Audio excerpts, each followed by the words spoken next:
जय श्री राम दोस्तों, कैसे हैं आप सब लोग। मैं आशा करती हूँ आप सभी लोग एकदम खुश और स्वस्थ होंगे। देरी ना करते हुए कहानी शुरू करते हैं। कहानी अगर अच्छी लगे तो लाइक, शेयर और कमेंट ज़रूर करिएगा। कहानी का शीर्षक है सत्संग एवं भगवान के चरणों तक की महिमा। प्राचीन काल में गुलिक नामक एक व्याघ्र था। वह बड़ा क्रूर था।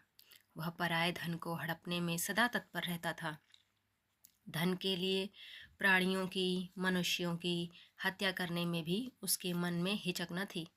वह सदा इसी अवसर की प्रतीक्षा में रहता था कि पराई स्त्रियों का अपहरण कर लूं, कपटपूर्वक धन हरण कर लूं, पशु प्राणियों की हत्या कर दूं।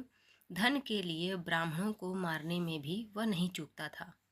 देव संपत्ति को भी हड़पने में भी उसे सुख का अनुभव होता था। किसी भी प्रकार के पाप कर्म करने में उसे ग्लानि नहीं होती थी। इसी पाप पुण्य धन से वह अपने परिवार का पालन पोषण करता था। एक दिन गुलिक व्याग धन की खोज में अपने आवास स्थान से बहुत दूर निकल गया। मार्ग में एक उपवन में उसने एक भव्य विष्णु मंदिर देखा। वह मंदिर कई स्वर्ण कलशों से सुसज्जित था। भारी भारी स्वर्ण कलशों को देखकर गुलिक का पापपूर्ण मन नाच उठा। वह उन्हें लूटने की योजना मन में बनाने लगा। इसी उद्देश्य से उसने मंदिर में प्रवेश किया।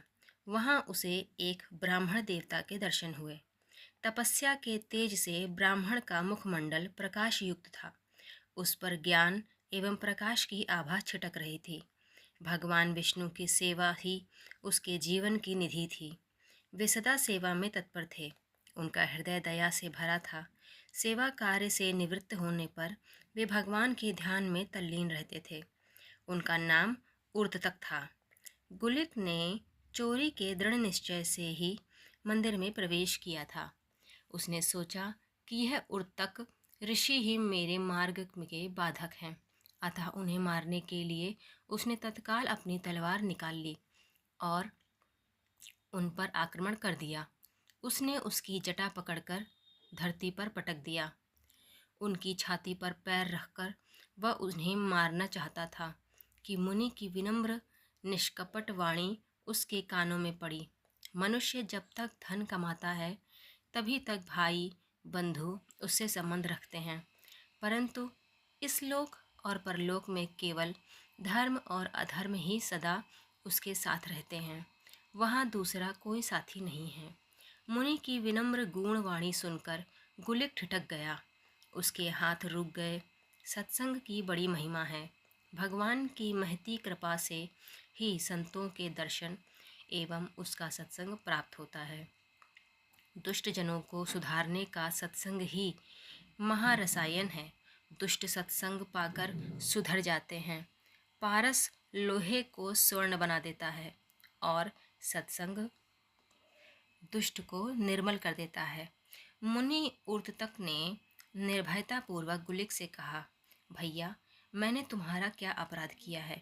मैं तो सर्वथा निरपराध हूँ और भगवान विष्णु की शरण में हूँ। भगवान तो सबके हितकारी हैं और सदा ही अत्यंत प्रिय हैं। फिर क्यों न तुम सर्वभयहारी प्रभु की शरण में जाते हो। वे दीन वत्सल सदा के लिए तुम्हें अभय कर देंगे। भैया गुलिक, शक्तिशाली पुरुष तो अपराधियों को, पापियों को भी नहीं मारते। फिर तुम मुझे व्यर्थ क्यों मार रहे हो। सज्जन पुरुष तो सताए जाने पर भी सताने वाले को मारते नहीं, क्षमा कर देते हैं। जिनकी बुद्धि सदा दूसरों के हित में लगी रहती है, वे पुरुष कभी किसी से भी द्वेष नहीं करते। ऐसे पुरुष भगवान को बड़े प्रिय होते हैं। व्याघ्र, तुम दूसरों का धन लूट कर अपने परिवार का पालन पोषण करते हो, परंतु मृत्यु के समय तुम्हें माता पिता, तुम्हारी पुत्र पुत्रियां, तुम्हारी ममता की समस्त वस्तुएं यहीं इस पृथ्वी पर ही रह जाएंगी। तुम्हारे साथ केवल तुम्हारे पाप कर्म जाएंगे। यह संपूर्ण चराचर जगत दैव के अधीन है, अतः दैव ही जन्म और मृत्यु को जानता है, दूसरा नहीं।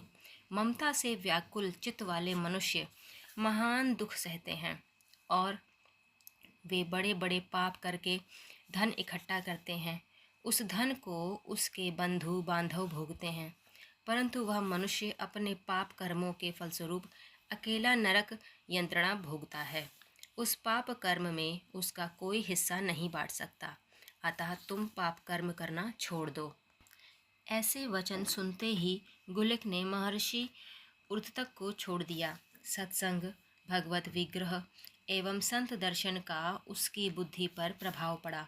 उसका हृदय अपने कुकृत्यों का स्मरण करके जलने लगा।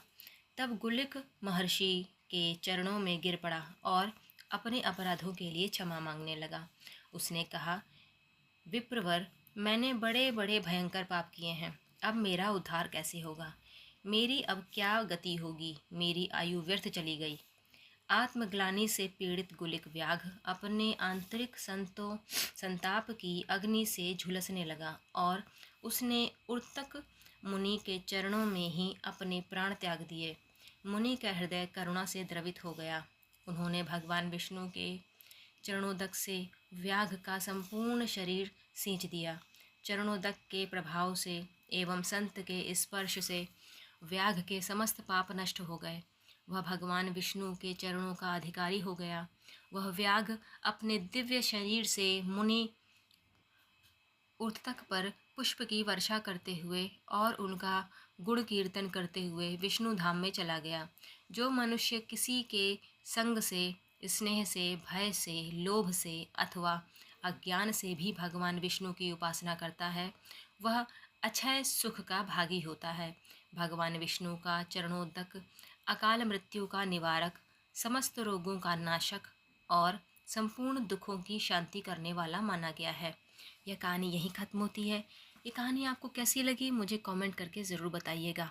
तब तक के लिए जय श्री राम।